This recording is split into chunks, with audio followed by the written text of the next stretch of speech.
A'udzu billahi minasyaitonir rajim. Bismillahirrahmanirrahim.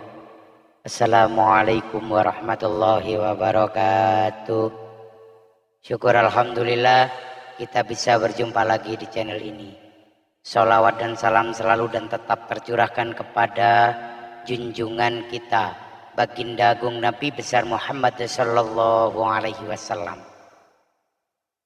Allahumma salli ala sayyidina Muhammad wa ala ali sayyidina Muhammad.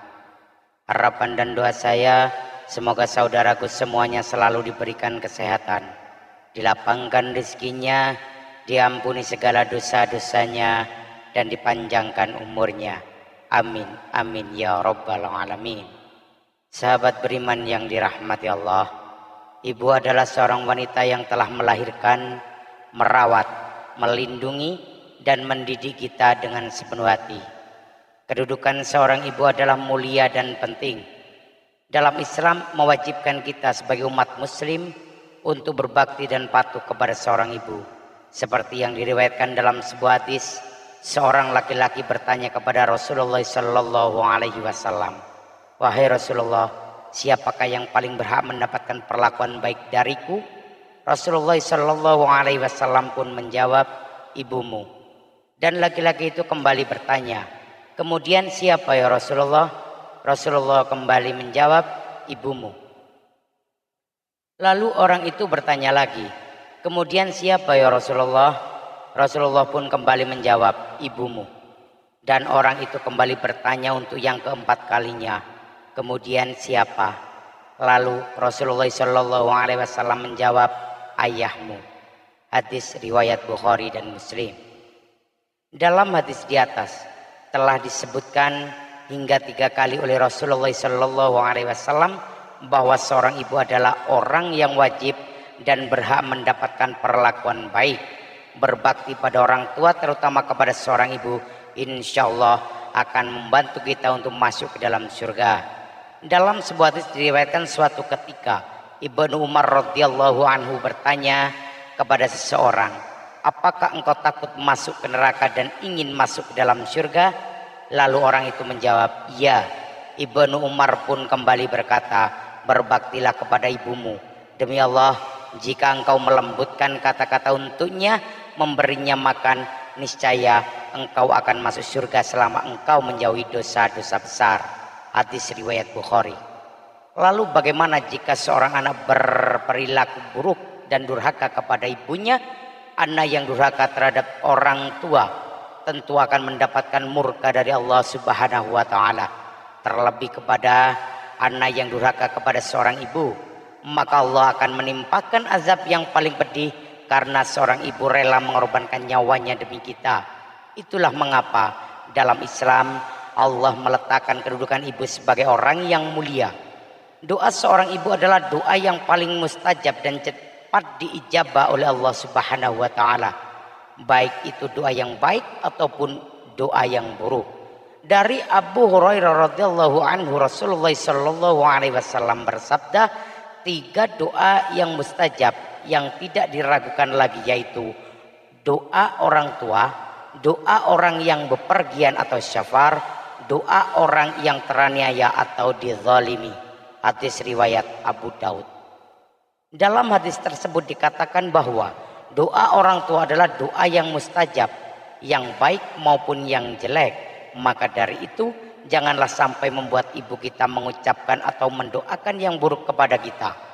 Karena kenakalan kita atau karena kita durhaka kepada ibu. Dalam Islam Allah akan menimpakan azab pada anak yang durhaka. Berikut beberapa balasan atau dosa besar untuk anak yang durhaka kepada ibunya. Yang pertama adalah dibenci Allah Subhanahu wa taala. Dalam sebuah hadis telah diriwayatkan ridha Allah tergantung pada ridha orang tua, murkanya Allah tergantung pada murkanya orang tua. Hadis riwayat Al-Hakim. Maksud dari hadis tersebut adalah Allah akan meridhai kita jika orang tua kita meridhainya. Dan apabila orang tua kita murka kepada kita, maka Allah pun akan murka. Yang kedua adalah di dunia akan diberikan azab yang hukuman. Seorang anak yang durhaka kepada ibunya tidak hanya mendapatkan dosa, namun Allah juga akan menimpakan azab dunia bagi mereka yang durhaka kepada ibunya.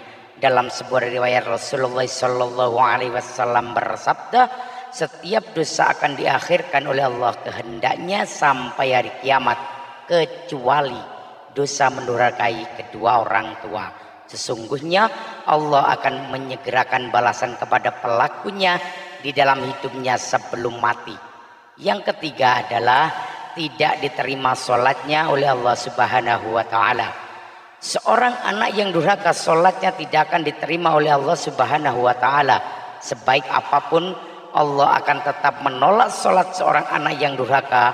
Dalam hadis riwayat Abu Al-Hasan bil Ma'ruf telah dikatakan, Allah tidak akan menerima sholat orang yang dibenci kedua orang tuanya, yang tidak aniaya terhadapnya.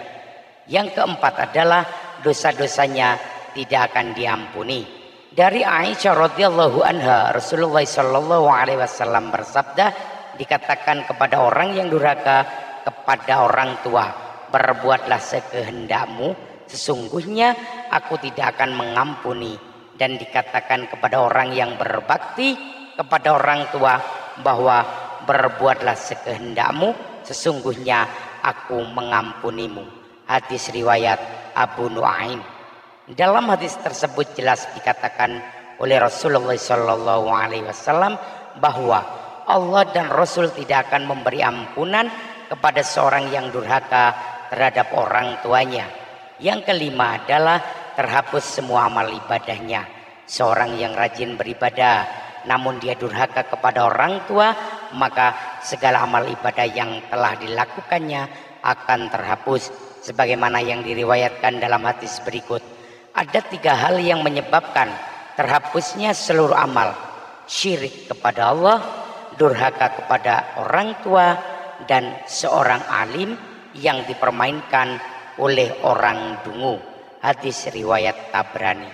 Dalam hadis tersebut dikatakan bahwa Allah Subhanahu wa ta'ala akan menghapus amal orang yang melakukan perbuatan syirik. Dalam Islam, seorang alim atau berilmu yang dipermainkan oleh orang dungu dan seorang anak yang durhaka. Yang keenam adalah diharamkan mencium wanginya surga.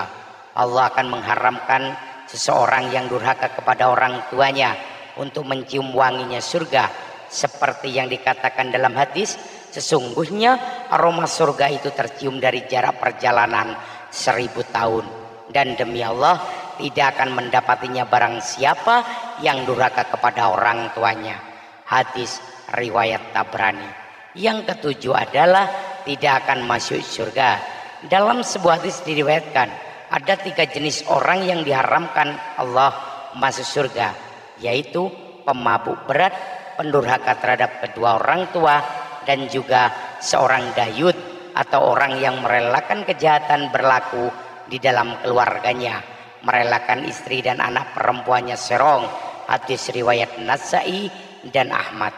Yang kedelapan adalah dapat disebut orang kafir. Dalam hadis dikatakan, jangan membenci kedua orang tuamu. Barang siapa orang yang mengabaikan kedua orang tua, maka dia kafir. Hadis riwayat Muslim. Yang kesembilan adalah termasuk ke dalam orang-orang yang merugi besar. Rasulullah Shallallahu Alaihi Wasallam bersabda, sungguh kecewa dan hina, sungguh kecewa dan hina, sungguh kecewa dan hina orang yang mendapati orang tuanya atau salah satunya sampai tua, lantas ia tidak dapat masuk surga. Hadis riwayat Muslim.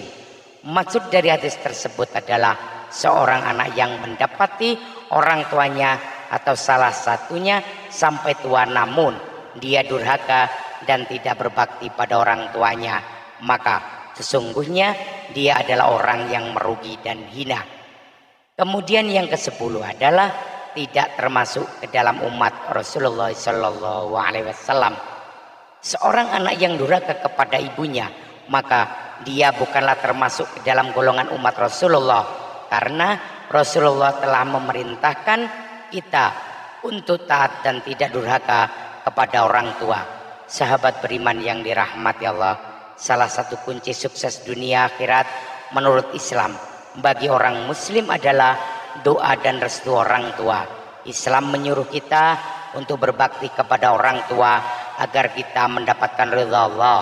Wallahu a'lam bissawab. Demikian yang dapat saya bagikan, semoga bermanfaat untuk kita semua. Mohon maaf atas segala kekurangan. Usikum wa nafsi bittaqwallah. Assalamualaikum warahmatullahi wabarakatuh.